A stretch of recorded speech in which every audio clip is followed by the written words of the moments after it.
Okay, we will go ahead and start. Um, well, welcome and thank you all for joining our speaker series today on 75 versus 25%, the changing plate of Montana's school kids. I'm Madison, the Northwest Local Food Coordinator, today's host. Um, Today will be recorded, as I just mentioned. And I want to first go over some Zoom etiquette. For if you're not talking, if you could go ahead and put yourself on mute. This way we don't interrupt our speakers during their presentations, and there'll be plenty of time for questions at the end. If something comes up during the presentation that you want to ask and you don't want to forget, please feel free to ask that question in the chat bar. And at the end, I will ask our speakers those questions. So this speaker series is an effort to give our speakers that we had scheduled for Expo 2024 an opportunity to share their knowledge with a statewide virtual audience. And before we get started, I just want to share a quick update on what Abundant Montana is up to these days. We are working towards connecting more Montanans with Montana-grown food. And our goal is to propel the statewide initiative of 33 by 33 forward through our efforts of connecting consumers to their local farms.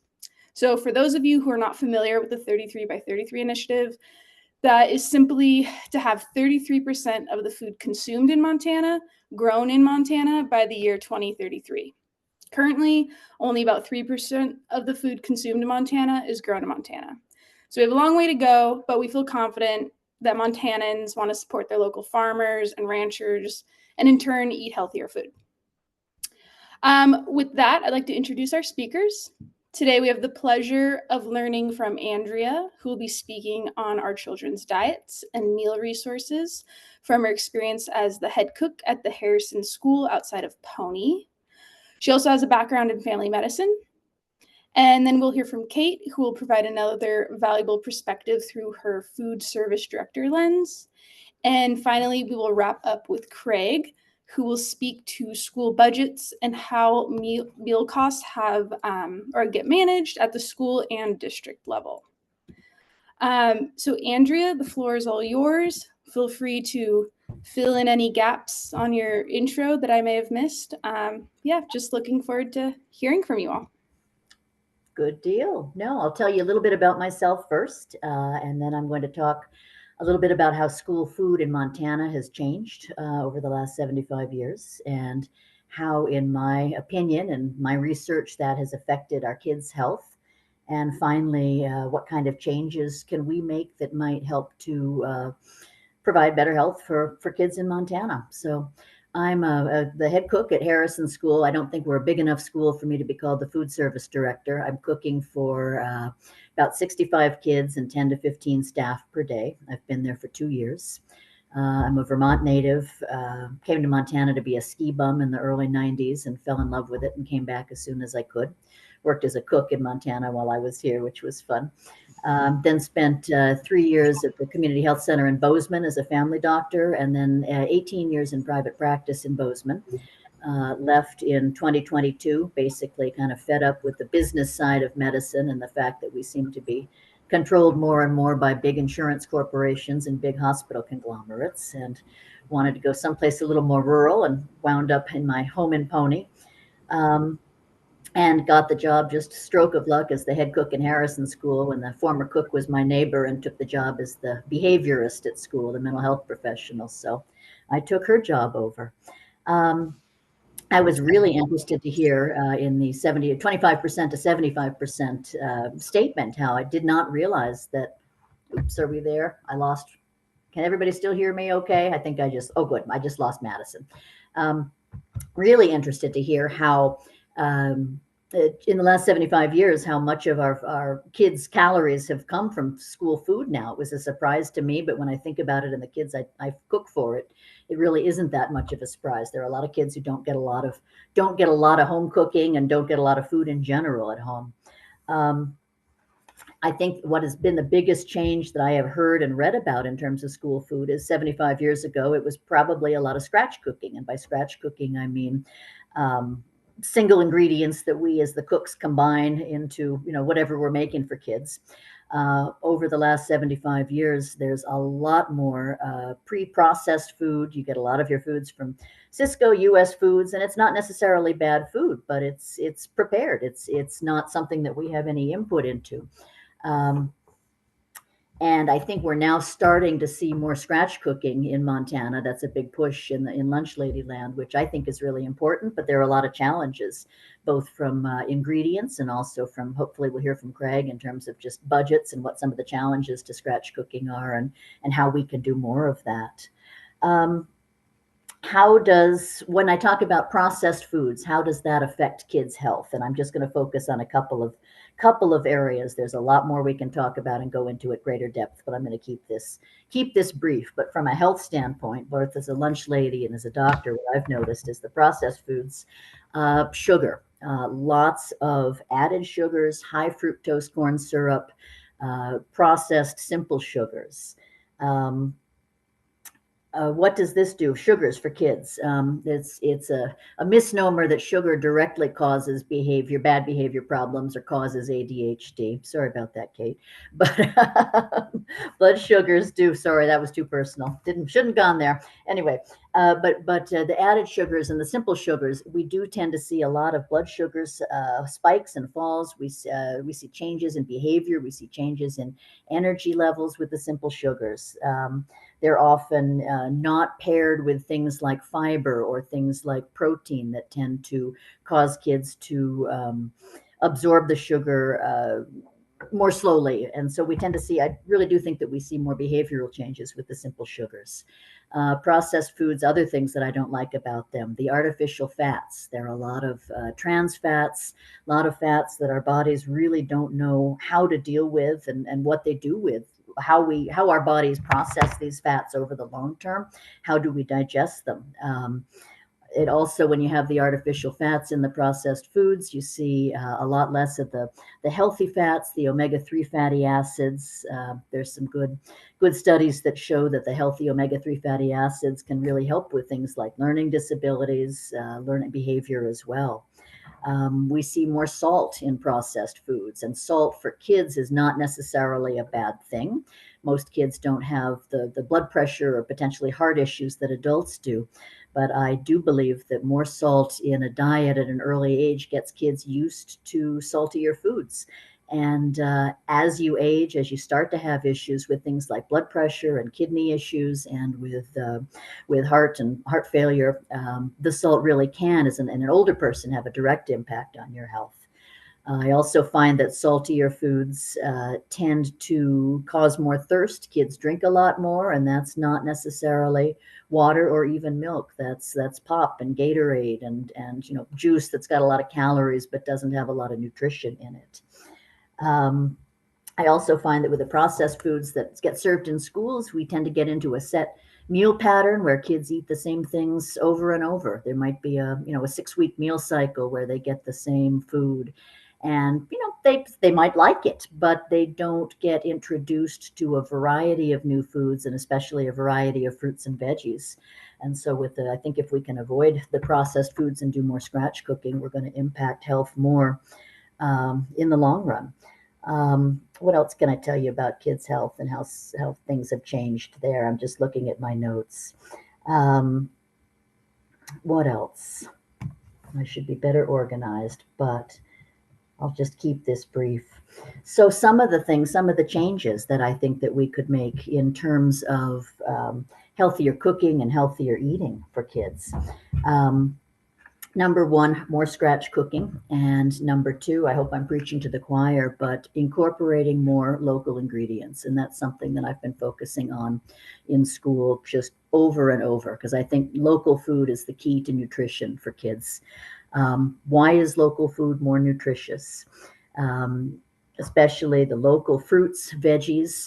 Local foods are picked when they are ripe, and they get to us fast. Compare this to a supply chain where you have fruits, veggies that are picked, even if they're US fruits and veggies, they're picked and they are sitting in a supply chain, sitting in a warehouse, sitting in a truck, sitting in a freezer or a fridge. They really do lose nutrients the longer they're away from the plant than before we cook them.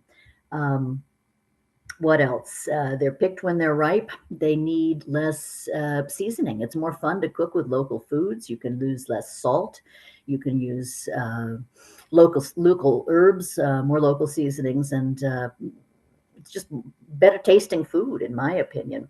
Local foods, I think, are safer too. The longer a supply chain is, the more a risk of contamination there is. And we've all heard about a sort, you don't know if you're getting nothing against the lettuce growers in California, but I don't know what that lettuce looks like and what it's growing in. And that's the kind of place where we see the E. coli outbreaks. We see more contamination as well. And being able to know your local farmers or grow it yourself, know where the food is coming from is going to be safer as well.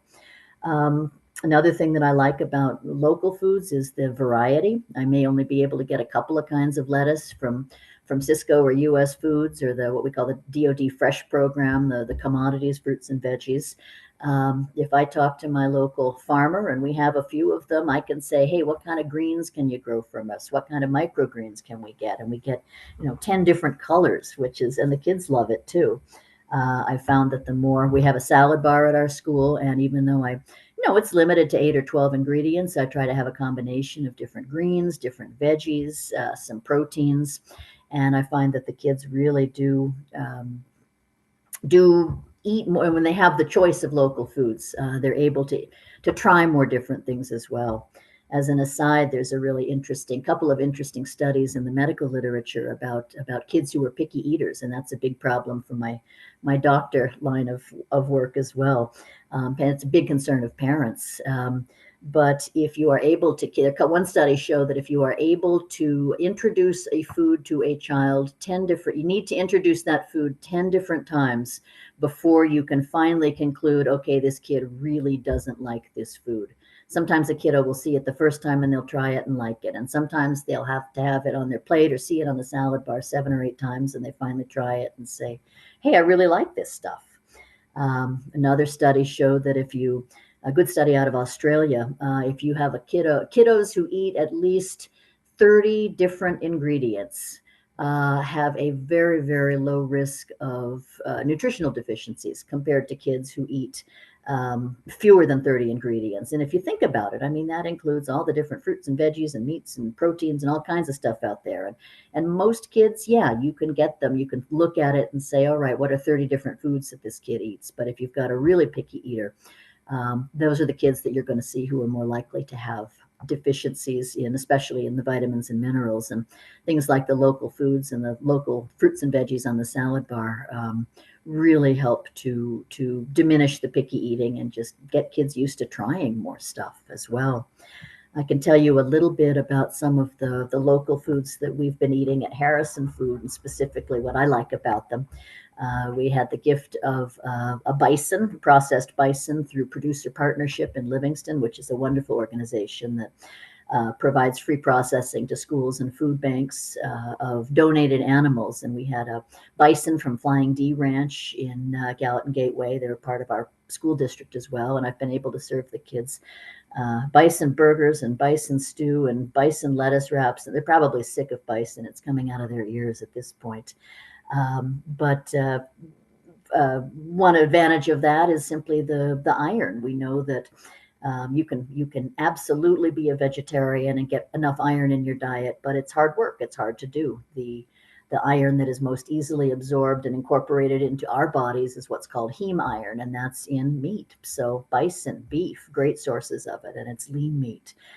We just got a local beef from the Hollowtop Angus Ranch. So if they get sick of bison, they're going to be eating a lot of beef from now on.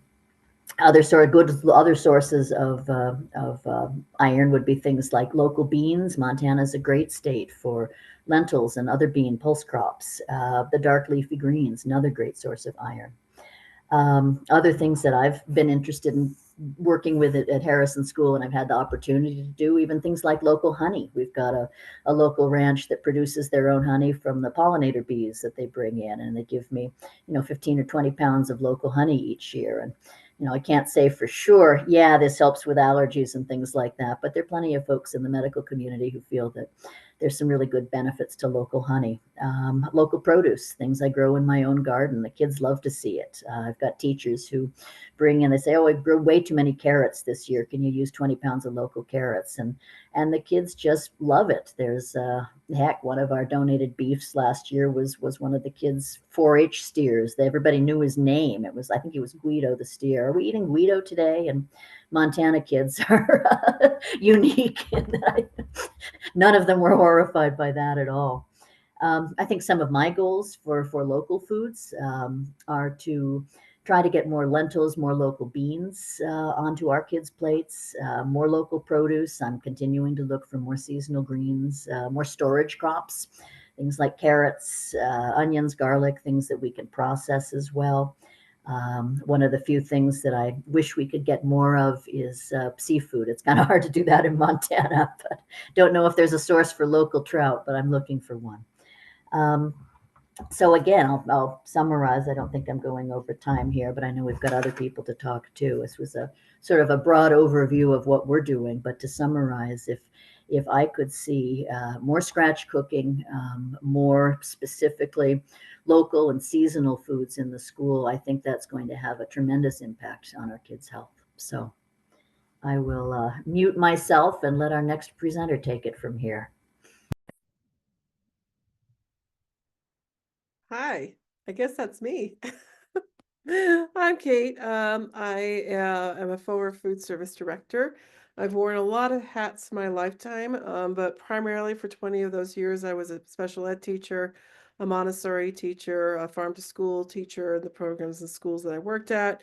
And then with COVID coming down the pipeline, I left my job as a special ed teacher and took on a position as food service director at a local rural school district outside of Bozeman. And so I've seen the effects of what processed food has on children, especially in learning capacities as a special ed teacher, and what happens to the bodies when the body starts crashing from the carbohydrates not being fed by the proteins, and then learning is out the door because kids are trying to manage and regulate their bodies in the afternoon. So when I took the job over at Anderson School, I wanted to continue working with kids in some capacity, but I was ready to move on to something bigger. I didn't know what that was going to be. One of the hats I wore is I used to be a caterer. I ran my own business. I had a CSA program that I ran, 23 years ago. I helped form the farm to I hate to say farm to school, but farm to store movement over at the co-op when that first started up. So I had all these great skills, right? But I was not quite sure where I wanted them to go. But then I got this email about taking this job at Anderson School to be a cook. And I was like, well, this is pretty interesting. I can still work with kids. I can take my love of cooking and see what I can do with teaching. And so when I took the position, I walked in there and I was a little bit appalled by the amount of food that was being served there as in heat and serve, and what kids were used to eating as a lunch program. They didn't have a breakfast program yet. And I was like, we're going to change this. There's somehow, some way we need to start incorporating more scratch, more healthy choices so kids can learn better and they could have their bodies fed better so they can have that retention for learning and for behavior and regulation throughout the whole school day.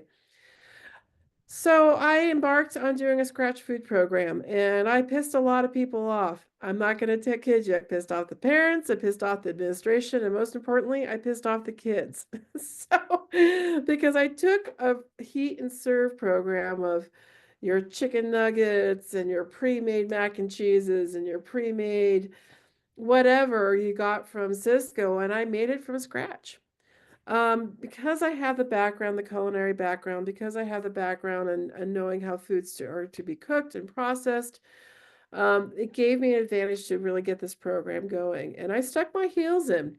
I was determined that these kids needed to have better food to feed their bodies and minds, and get away from the heat and serve into a scratch model where I can teach them about food and food choices. Because that was something I noticed in the school was that kids did not know what simple food items were. And then that's when I realized, all right, we are having a disconnect. we're coming out of COVID.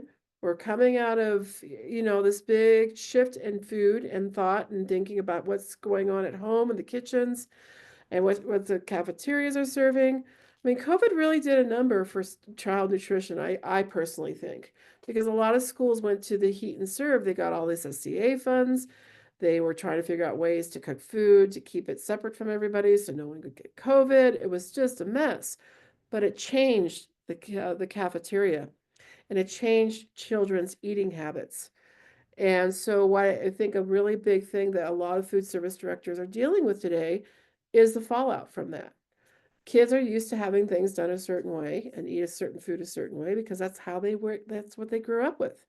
We have to remember that kids that are in school now are affected by COVID.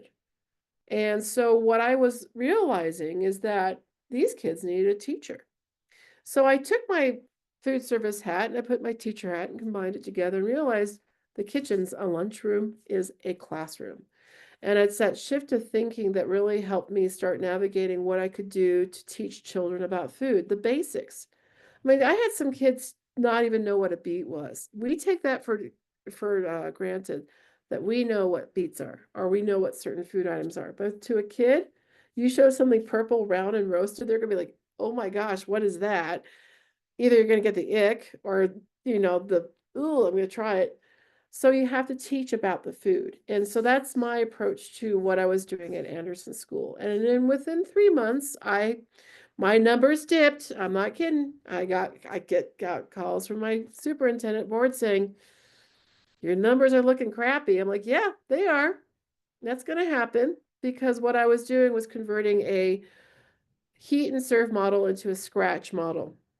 And I knew that I've been a teacher. I know that kids with change, you have to do things like Andrea said 10 times before you start shifting the taste buds and the approach to the food. So what I did in those 3 months was incorporate Harvest of the Month, which is an incredible program that's free and open to all food service directors, where we're able to bring in items that were locally sourced per month to incorporate into the menus.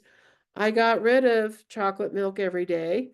Yes, I got in a lot of trouble for that. And I just said, you know what? We're not doing this every day. We do this once a week. Done. That saved on the budget, by the way. And we got more kids eating better. And I had teachers saying to me, you know what?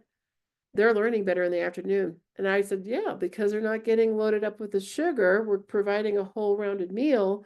The protein's taking place of those carb crash. Now we have mid-afternoon snack. What you can do in the classroom to sustain that energy. So by the end, I was able to take a program that was, and it's no fault of the previous food service director. She was cooking during the time of COVID. And we have to give that credit to those food service directors that dealt with that because it was a nightmare. I worked at a school where kids were getting bags of plastic made food twice a day during COVID. There was nothing fresh in there. It was all preheat and pre-made. So in the end, I got a really good reaction. Kids were starting to eat more. Food waste was starting to happen less. And then by gosh, they were asking for things. They were disappointed when I didn't have roasted beets on the menu. They were just disappointed when I wasn't doing homemade chilies or homemade beef stews. All these things that you can buy from your purchasers that were pre-made, kids' taste buds started changing because they realized what the real food was. So my next year's plan was we're going to incorporate local foods into our meals. So I was fortunate enough to get the LFS grant, which I'm really bummed that we do not have that grant because that grant enabled me to be able to purchase so much local produce, supporting my local growers, supporting my local food hubs, and supporting my local rancher and providing them the money that they needed to provide me the produce and everything else that I incorporated into my food program. And I did a lot of educational components with it. I had kids coming in, do lessons on cooking. They would create menus. We had Friday lunch bingo where the kids would create a menu every week and each grade would have its thing and they would have to learn about produce. They learned about protein. They learned about carbs. They learned about starches. And then they came up with a meal that had to have fresh ingredients and all of the components, with exception to maybe they wanted pizza or if they wanted to do a chicken tender, but we're going to do a chicken tender with a carrot salad. And then we're going to have some kind of a fruit salad, and they chose a dessert. And it was a really great way for them to get engaged in the classroom about food. They got excited to eat the meal, and they were able to be exposed to fresh produce. So my approach is that kids are learners, and you're going to get the ick, and you're going to get everything else in between thrown at you. But you have to stay your ground because kids are learners. Just like adults, you have to retrain how food is presented to children. And I think the big part is that you look at your kitchen as a classroom. So with that local food, I'm going to wrap it back into local food. We got this LFS grant, which I jumped on. I was so thrilled because I was able to now connect the kids to the local community growers and bring the parents in. I brought ranchers in. I found out there's a bunch of people in the community that were part of something bigger with a growing community. So I brought them in to teach classes. We did demos. The kids got excited. They started asking for a certain type of beef that we were serving. I brought the rancher in to give a class on what they were eating. It really, that local food really brought in that lunch program and succeeded really well. So when I started at Anderson, we were, I'd say, probably 30% scratch cooking. When I left Anderson, I retired to do a new job that I'm doing now. We were at 65% local in meals every day at our school. And that was done because of the scratch cooking model that I created, the learning, the LFS grant, which is gone, and the community support and finding the ranchers and finding the people to do the work. I mean, it is a lot of work. I am not going to lie to you. I spent more than 40 hours a week doing this job, but I knew how important and crucial it was to teach the kids about food. Because if we're at 75% in our schools, that's where the kids get their main meal, they need to learn nutrition from you, not a health ed class, not go to the doctor's visit and eat your carrots and whatever. You are the teacher of nutrition to that child in that environment. And that's why I do believe that 33 by 33 is achievable. And so what I'm doing now is, I also did a question about school gardens. I did create a school garden. It was very effective. We came up with a plan of what we're going to grow, cook for the following year, but we had a problem. And this is something that people don't talk about. It's a little thing called E. coli was found in our well. And so we had to decimate the gardens because of the E. coli was in the water in the well. So that was a learning opportunity. The kids got to watch and grow, and then they got to see what happens when things don't go right. But then they say, okay, we're going to plant the following year. So hopefully they've taken that program and continued it on. It was a setback, but setbacks happen. You learn from setbacks. Just the same as when you're doing your scratch cooking and learning to purchase and how you're going to incorporate that into your meals. So what I do now is I'm a peer educator for the state of Montana. I'm running on a private grant where I go into local schools, rural districts with 40% rate or higher, free and reduced, with populations of 700 or less. In rural communities, working with food service directors in the first and second years to incorporate scratch cooking and to bridge that gap between the scratch cooking and the local producer for purchasing. So the first year I've just been boots ground running, getting them on their feet with their programs, just learning the basics. Some schools have people who know how to cook, some schools don't. So that's where the educational component comes in with my job. I teach them how to cook, and then I start connecting them to their local growers and providers. The one thing I have done in this 1 year is I have 11 schools right now that I'm currently working with. In the 11 schools, 8 are now getting their beef and bison and protein donation from producer partnerships, which helps with budgets, which now we're going to start talking about harvest of the month, using local produce and connecting them to producers to bring that produce in and using that purchasing power. I would love to say we could have this big step of doing a huge thing where we're purchasing everything from everybody. The reality is budgets are blown, and they're pretty beleaguered. It's the state of Montana. We got hit with a lot of legislation that took away some funding for certain programs. So we have to look at it as the lens of what are we going to do for a 5-year plan. First year, let's do this. We're going to get you on your job, figure out how to cook, order the commodities, do the DoD favors, incorporate the scratch. Next year, we're doing harvest of the month. Okay, let's start finding those producers that you're going to buy from once a month and creating that network. And so that will expand to more purchasing as budgets start getting better and they get a higher retention with staff. So that in a nutshell is what you did. I see some questions on here. So don't worry about answering those right now, Kate. oh, We okay. can go through all of them at the end, but okay, yeah, okay. I'm sorry about that. No, that's great. That's great. But that's what I do. I'm really passionate about local being in schools. I'm very passionate about scratch cooking being brought back into our lunchrooms because it's needed. Because quite honestly, even if we were to just do heat and serve, that's no longer an option for schools. Our budgets are blown. And scratch cooking is a way to bring back our budgets and create more healthy meals for kids. But it also comes with staff retention. That comes from training, support, knowing that we see you in these rural communities where you are by yourself on an island from 50 miles away from any other source, getting that rural network put together so that people are supporting each other. And then also having that connection working with the producers and the ranchers in the areas that I'm working with. I have one school which has been awesome. It's taken us 6 months just to get the conversation started to get beef in the school. And I'm out there once a month meeting with the ranchers, meeting with the school board, meeting with the food service director, going out there and talking to people, random people out in the middle of these small towns. Like, this crazy person with Tennessee plates from a rental car is going around and asking people, who's your grower? Who's your supplier? Where are you getting your food from? Do you know what's happening at school? All these small things lead to a bigger picture of a bigger goal of getting that food into the schools. But the reality is that we have to work, in my opinion, we have to work on small increments to get to the bigger goal, which is the 33 by 33, which I think is very achievable and attainable. So yeah, that's it in a nutshell. I do a lot of other projects too outside. I'm an artist. I do a traveling art show. And I'm currently working with a couple museums right now about bringing Harvest of the Month into their kids' programs. I'll be teaching one over at the Holter in Helena this summer, which is pretty exciting because now we're bringing that element of teaching and kids food into a different element where kids are going to be exposed to more of that. So it's looking at that broader picture of where we can go outside of our community.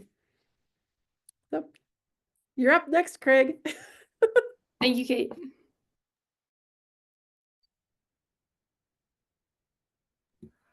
Oh, Craig, I think either it's just on my end, but I don't think we can hear you. Can other people hear him, or is that just me? No.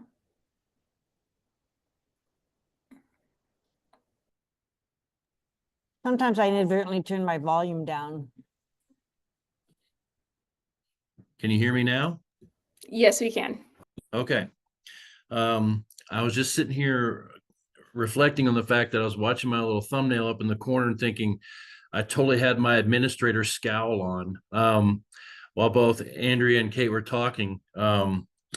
Just saying, wow, I got to work that out of there. But I agree with everything they said. And a little background on me, I've been an administrator at every level in education, from pre-K through adult ed, career and tech ed, building level, and a school superintendent. Budgets are everything. And a thing to know about schools, which many of you I'm sure probably know, is it's not a pot of money. There's 80 different pots of money. It feels like that you're trying to make things work with. And as a superintendent, you're always looking for, how gray can I get with this money? Can this money work its way over here or do a thing over here to bring money back into here? And in addition to working at all levels, I was an administrator in Helena for more than a decade. So I've worked in an 8,000 student district, and just finished being superintendent out in the bright lights, big city of Stanford, Montana. So Andrea, I'm right there with you. I had 115 kids pre-K through 12, and there's a real beauty in knowing all of your kids. But for us at each level, when you think about the administrative standpoint of it, part of it for us, like in Helena, they have a central kitchen that they cook from and ship it out to the schools because there's 8,000 kids you have to feed. And so it's how do I mass produce everything to get it out there, which then comes down to the building level of how do I get 500 kids fed in the shortest amount of time, because we've got to get back to reading and math because that's what we're getting tested on. That's what's going to show up in the paper. There's no articles that go in the paper about, hey, our kids are eating local sourced food, or our kids are eating healthier, or our kids are not having to eat processed food. What goes in the paper is our reading scores were this, our math scores were this. And so that really hones in an administrator who gets focused on, I kind of like my job, I want to have my job next year. My biggest focus needs to be on test scores. But I will tell you, from an administrative standpoint, I started a little over a decade ago. I put a breakfast program in at an elementary school in Helena and started working with No Kid Hungry, who has since morphed into Montpec.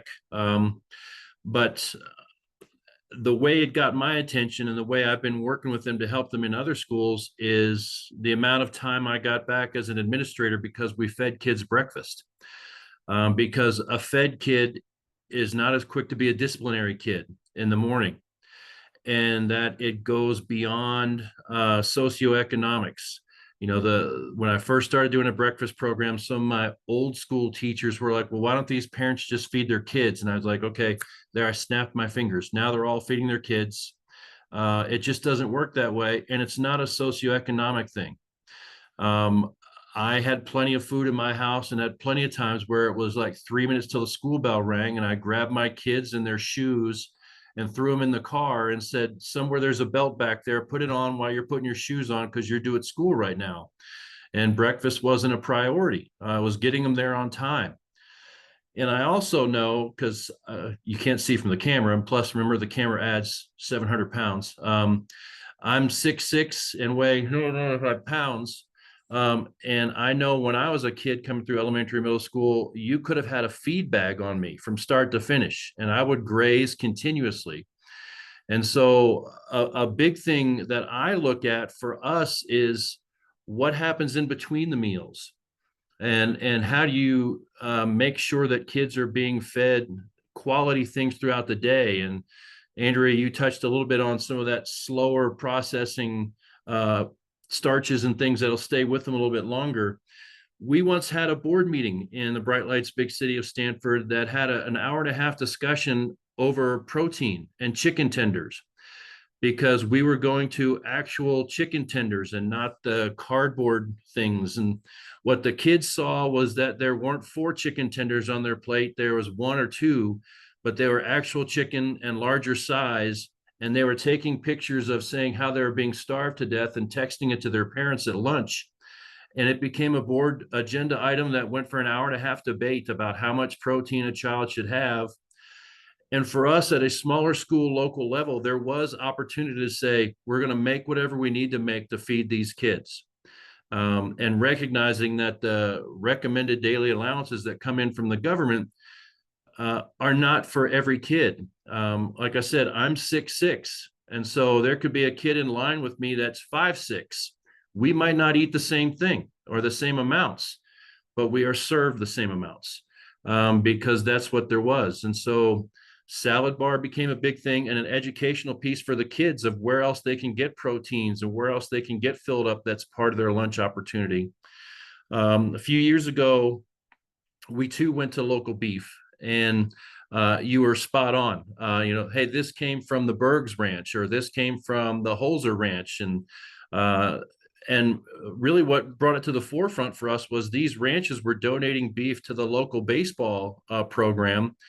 And on nights of baseball games, nobody was cooking, because you'd go down and get a burger at the concession stand for the baseball game and say, you mean you don't want the hockey pucks that we serve in at the cafeteria? Like, no. And it became a bit of a problem because the burgers were so much better, tasted so much better, that we had a quantity problem. Because then kids, how do I order my triple? How do I order a double? Because it was so yummy.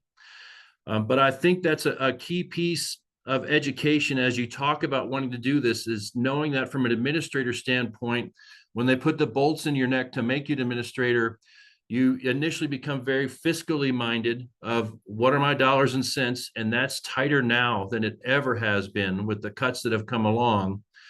And secondly, do we have the time to do this? And that also comes back to fiscal. You know, Kate, you talked about 40-hour weeks working on putting this together.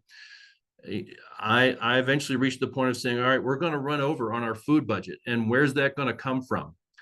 Because if you can educate an administrator, and there's, you know, might take a big, strong hammer to get into them, but if you can educate them on how important that food is to their math and reading scores, and how important food is to them having fewer discipline problems in the school, so therefore they actually get more time and there's more instructional time because hungry kids aren't disrupting the class, that there's a benefit to them spending the money for additional staffing or food. We had an ag program that finally was getting in place to start growing things there in our greenhouse that were going to be used in the cafeteria, and all that stuff. It makes a huge difference to the kids to say, hey, go get some salad. I grew that salad. Or remember, that was my 4-H cow that's up there on your bun right now. So, you know, take care of Herbie. Which for me, who was not a 4-H kid, I'm still like, are you not bothered by the fact that you were petting and grooming this thing just a little while back? But it's going to come from somewhere. And there's such a love of that, and almost became competitive amongst the ranchers as to who was going to get to have their beef in the school, which helped from a pricing standpoint as well. Yeah, and I know they're going to miss the local food, the LFS grant, because that helped us really get the beef up and running. But the commitment is there for it now. But for an administrator, because we have small brains, there is an educational piece of how to make it work within a budget. Because as you go through administrative classes and you come through the ranks of administration, very little emphasis is placed on your food service dollars and how that piece of your budget works. It's one of those, yeah, we got to feed the kids, and there's that thing, and if you're lucky, it'll kind of wash out. And that's essentially the training we have on it. But there are ways to make it work. I think it's difficult the larger your district is, because you have to mass produce so much and feed so many at a time. But even within a district, if you say, yeah, but one of our schools is not as urban as the others, and so we're going to try starting there. If you can just pilot in a large district, up to the point that I was principal at elementary in Helena, and one of my moms who was a farmer came in and said, now, if you would just dump all your compost out in the corner, I'll bring you in some chickens and you can just have chickens out there on the playground. I was like, I don't think you understand how this works. There's a limit as to what we can do. And we'll never forget the idea of like, how do I explain to my parents that we're going to have 100 chickens running around? Okay, we'll have egg sandwiches every day. But the biggest piece on getting administrators on board with this, because I think we're not terrible people, even though I have that face on most of the time, is an education of how to fiscally make it work. And if there's a way that you can show that it can work within your labor constraints as well. Like for my staff in Stanford, when I was there, they would prep salad bar as much as they could on Mondays and Tuesdays and make sure that it was as ready to go as it could be, because then we didn't have as heavy labor on the latter part of the week because of how you just prep things versus somebody looking at doing it on an everyday basis. And looking at time, I'll hush and let it get to questions. Thank you, Craig, and everyone, really. I'm just going to hop into these questions real quick, and then based off of timing and responses, we will open the floor for anyone who wants to ask a question. And also, you know, if this wasn't clear, you don't need to be off video. You can be on video if you want to like be face-to-face interacting. So I'll just start at the bottom. Melody asked, what are the complications with Sodexo and food contracts when trying to implement local food?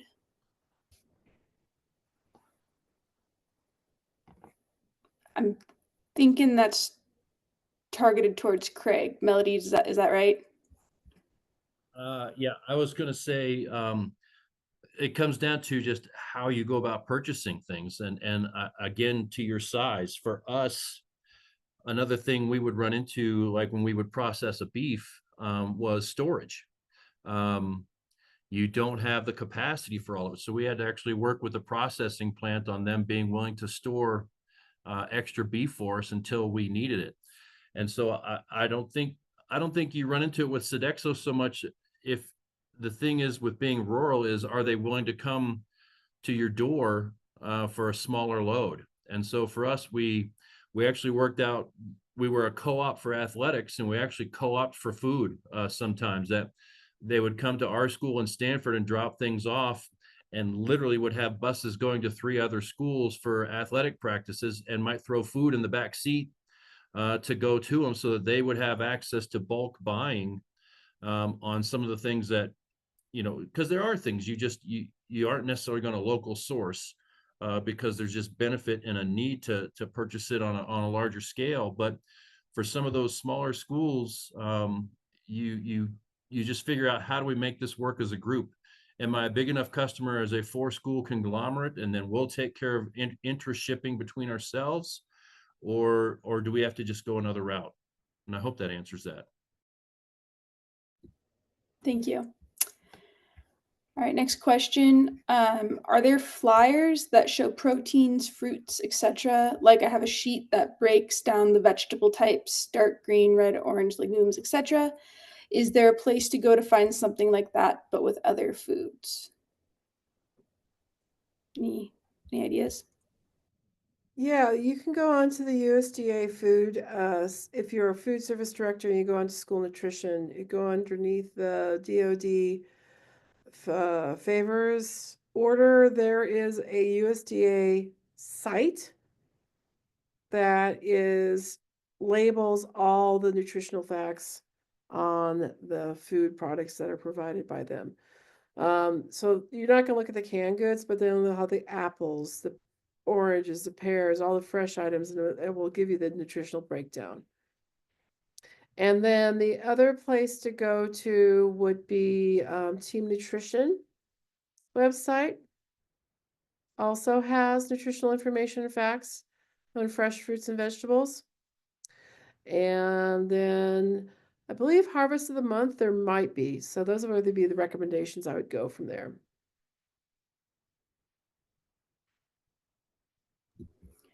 Awesome. All right, next question directed towards Andrea and Kate.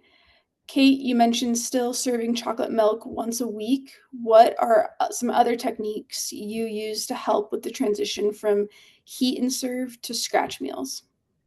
Well, I did a lot of taste testings.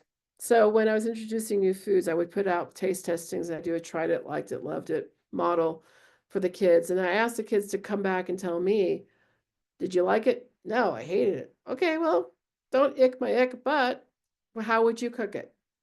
I would cook it this way. And that's what I would do. The next time I served the menu, I would take that kid's advice and I'd try it out that way. And they're like, oh, this is really good. So then the kids had a power and a voice in the food. It's just not, I'm not going to give it to you and say, have fun with it. I'm giving them a choice with voting. I'm giving them a choice to give me their opinion. I'm having a conversation, and we're going to see what your changes are and if it will work, and then we'll come to a compromise. So that's how I worked it with mine. Chocolate milk, I just said we're done. We're not having this conversation. I always just say, that's a bummer. And the other come through, I'm like, it sucks. Yeah, no, it's a bummer. I'm lucky in that I'm sorry.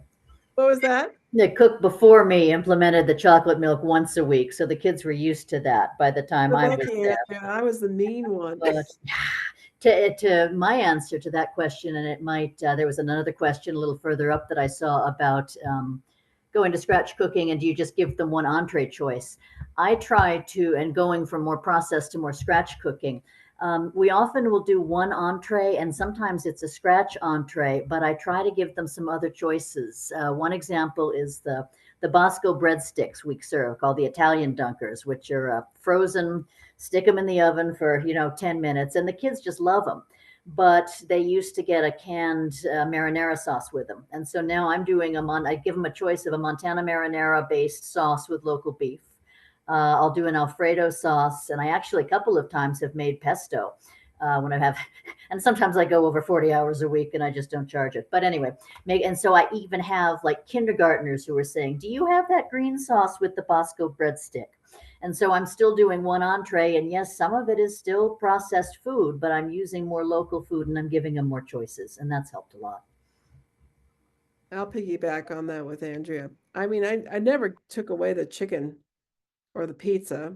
And there were some things that we just did. I just had other scratch items in addition to what I was serving.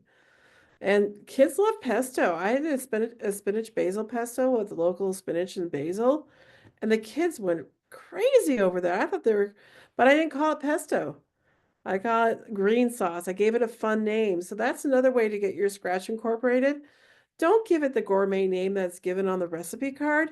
Come up with a fun, funky name that the kids are going to be really excited about, that they're going to eat that, even though it may be, whatever. Like if I was to say pesto, I called it green monster sauce. So the kids loved it. They're like, "Oh, we're eating green monster sauce." I'm like, now if I just said, "Oh, here's pesto," they'd be like, "Ugh." But green monster sauce? How could you not want to eat that as a kid? And that's how I got my littles really into eating the foods and being really um, just adventurous with trying, just by giving the names. You can write it down on your production sheets what it actually is, but just give the food some fun names. Kids love that stuff. They look forward to it. It makes them ask questions. I love that green monster sauce. That's awesome. Okay, from Robin, for all three panelists, if farm to school programming goes away, from your perspective, do you think this will impact kids' health? Yes. Yeah.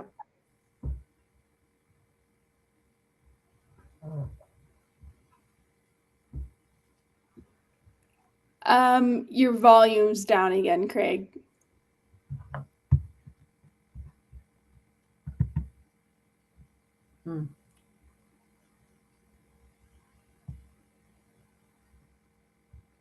Can't hear you. Anything now? There you go. Yep. Bueller? Yes, 100% believe their health will go down. And we were actually looking at putting in a vending machine in the school that was going to have just healthy snacks in it. And a lot of debate, because the kid who came to me is going to be a titan of industry at some point, because as a seventh grader, he was like, "Now I'll buy the machine and I'll only take 70%, but I'll give you 30% of the proceeds." And I'm like, "Who are you?" At 12 years old. But it's another thing in small town, and Kate, you touched on it, that there's not a ton of availability. You don't have like a Whole Food store or something to go to. And so for a lot of our kids, it was the local market. And it's, we have an open family tab at the local market, so I can go in and grab a bag of chips and 3 Rockstar energy drinks and a bunch of other junk and stick it in my locker. And you'd see kids between classes, "How much can I jam in my mouth in these 3 minutes?" And we're like, we need to find a way to supply this for them. So it goes beyond just the core breakfast and lunch. It's looking for, what are you doing between meals for kids at all levels, to make sure that you have something healthy or local in order for them to get good food all day long. And I will piggyback on that. So the schools have if you qualify, which a lot of my schools and rural schools do, is the Fresh Fruits Vegetable Program. So it's a program that's aimed to introduce kids to fresh fruits and vegetables during snack time for K through 5. So you have a morning snack and an afternoon snack, and you have to purchase it from American produced and where it's been grown and produced. And that program, I am telling all my schools, there's the way you spend your money into local economies, is by purchasing your fresh fruits and vegetables for this program into that local economy and getting that in the schools. Now, it's more expensive to order from Cisco and US Foods, and you don't quite sure how those conditions, those vegetables were grown, those fruits were grown. Even though they're produced in the US, they're still using a ton of chemicals. Practices are not so great on those farms.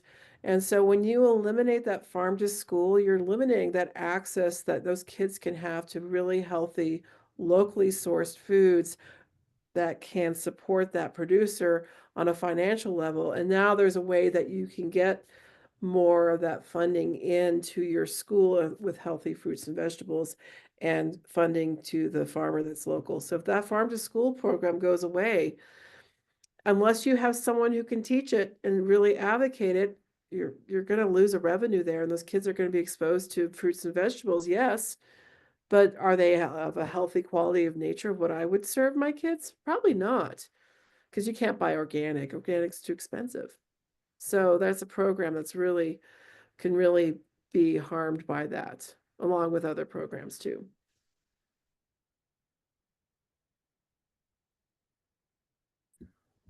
All right, so looking at time, we have 2 more minutes left. I want to try and get someone's question answered that has not gotten one yet. Kim asked, Kate and Andrea, do you provide only one entree option with the increase in scratch cooking? Again, it's often one entree option, but it tends to be one entree with a bunch of different choices. I will sometimes do a protein option, but offer them a grain or a starch choice. Like you can have a biscuit or whole grain biscuit or pasta with this. The salad bar helps a lot with that too. Yeah, I still try to give them choices, and with the scratch cooking, yeah, you try to do one basic recipe, but if you can vary it a couple of different ways, that helps a lot. Yeah, and what I'm doing with my peer education schools is some schools don't even know how to cook, so we do very simple scratch, which is a baked potato bar. Yeah, that's a great one. You have a baked potato or your JoJo's, however you want to call it.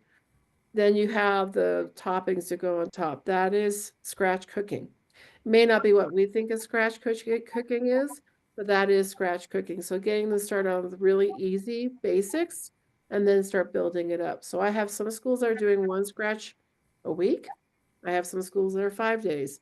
It really just depends on the training that the food service director has and the comfort and the knowledge of how to work with the foods.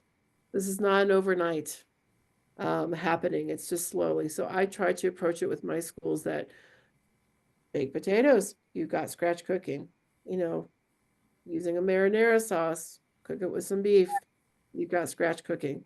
And then you can start building up your scratch cooking into your school menus every week and increase the meals.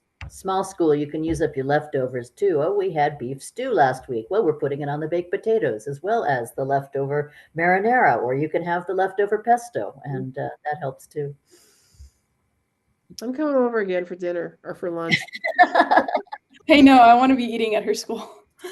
All right, one last question. I just want to be cognizant of everyone's time. Question from Liana. How often do any of you serve desserts? I do what we consider a dessert probably once every 2 weeks. It's not that often. We do it with the kids' senior lunches. We do it if I have a little extra time. I do try to offer 2 different fruits on the salad bar each day, so they have a choice of fruit, and I think of that as being dessert. I've also standardized some recipes, and I do dessert for breakfast. They love that. So they might not have dessert per se with lunch, but I have been doing fruit crisps, fruit cobblers, where you can actually get like a quarter cup of granola is part of the topping, half cup of fruit. And I'll give them a little teeny tiny scoop of ice cream with it, and they go nuts for it. And then they might, they'll have a yogurt too, or they'll have some milk, or they'll have a hard boiled egg as well. But you can actually get close to a full meal out of dessert for breakfast, and they like that. Okay, thank you. I try to do a dessert twice a month. Yeah. Some of the people I work with think we should do it every day, but heck no. Guidelines, people, guidelines. And how many people have dessert with lunch every single day in their own lives? I mean, I wish I could do that, but keep them my waistline won't put up with that. But they need to know that good fruit. Got a couple of fruit choices. That's a fantastic dessert. Okay, thank you. I did mine once a week, but I did it based off of healthy, mindful cooking. So I would do sweet potato bars. I would just call them something else, disguise them. I would make, crisps. I would use the whole wheat flour. Montana Roundup cookbook. If you guys don't have it, you should. I know it was done back in 2013, but they have amazing standardized whole grain baked items that are really great that kids love. And then the other one, not that I'm plugging because I work for them, but the Montana Cook Fresh Initiative Fresh recipe book from Team Nutrition. You can just download it. Has a lot of good desserts. But what I find with my kids is that if I just put a little dollop of whipped cream on there and I make my own whipped cream because it's really easy, put that on top, the kids are like, whoa, this is like the biggest dessert ever. So I don't do I'll do popsicles once in a great while. But I would just do desserts once a week, but I made sure that they were whole grain, low sugar. Kids are fine with it. Well, awesome. Thank you, all three of you, Andrea, Kate, and Craig, for your time and your expertise. I, just want to be aware of everyone's time. If anyone has a burning question that you want to ask directly, feel free to go for that. If you need to hop off and continue with your day, feel free to do so.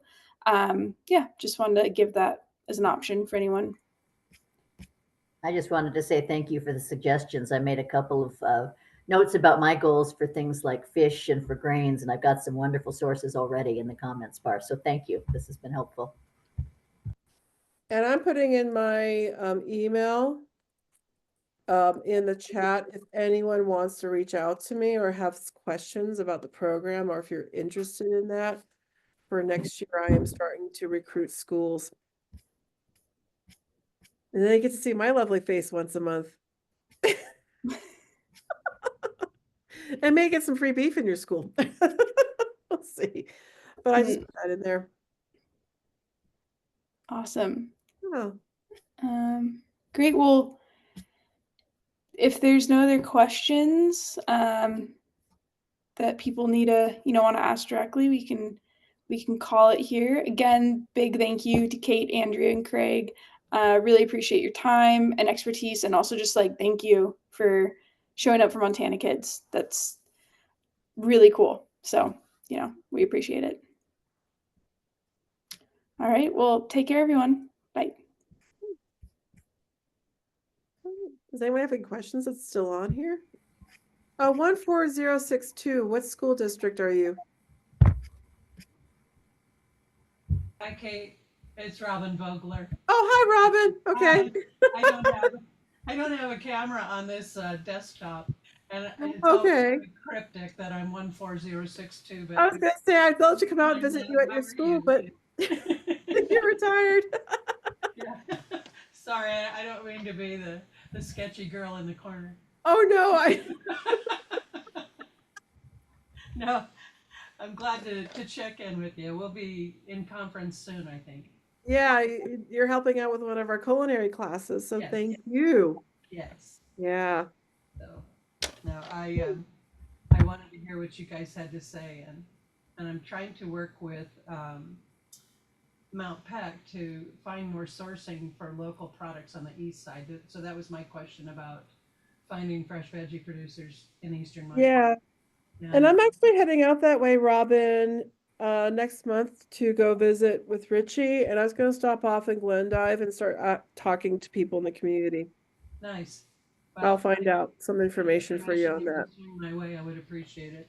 Yep, be happy to, because I think I'm going to pick up Bainville next year as one of my schools. Oh, nice. Yeah. Very good. Well, yeah. So you're staying busy. No, this is easy. We're fine. It's all good. Yeah. If only my schools would listen to half of the things I ask them to do. And then they call me, why did this work? I'm like, well, why did you do what I asked you to do? Oh. Yeah. Seemed like a good idea at the time. Yep. All right. Well, I'm going to head out. You guys have a great day. Everyone. You too.